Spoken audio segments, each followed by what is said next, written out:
YS విగ్రహం తల తీసేసినటువంటి వ్యవహారం ఖచ్చితంగా కుట్రే. ఎందుకంటే చంద్రబాబు ప్రధానంగా మాట్లాడారంటే అది అందులో కుట్ర ఉన్నట్టే.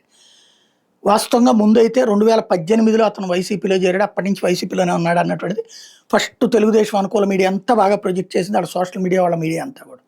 వాళ్ళదాళ్లే పగలగొట్టుకున్నాను. బుద్ధున్నోడు ఎవడు వాళ్ళ విగ్రహం వాళ్ళే పగలగొట్టుకోరు. ఇది నెంబర్ 1.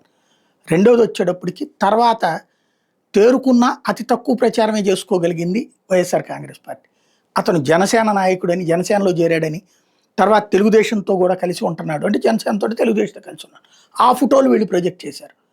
2023లో చేరాడు అతను అన్నటువంటిది. 23 నుంచి సాగుతున్నాడు అన్నట్టు. అంటే అధికారంలో ఏ పార్టీ ఉందో లేదా చివరిలో ఎన్నికల ముందు పార్టీ మాట అతనికి అలవాటు అనుకుంటా జములయ్యకి. ఇప్పుడు జములయ్యతోనే ఒక వీడియో చేయించారు.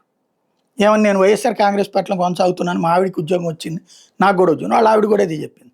అక్కడే కుట్ర అనేది అర్థమవుతుంది. ఎందుకంటే జములయ్య ఇది చెప్పినోడు అసలు విగ్రహం తలకాయ ఎందుకు దించినట్టు అంటే అతనితో వీడియో చేయించారంటే ఖచ్చితంగా అధికార పక్షం నుంచి జరుగుతున్నట్టే. అతను తప్పు చేస్తే వీళ్ళు కాపాడాల్సిన అవసరం ఉందా? వైసీపీ అని ముద్ర వేసారు, అయిపోయింది. అతని చేత వీడియోలు చేపిస్తున్నారంటే ఖచ్చితంగా కుట్ర కనబడుతుంది.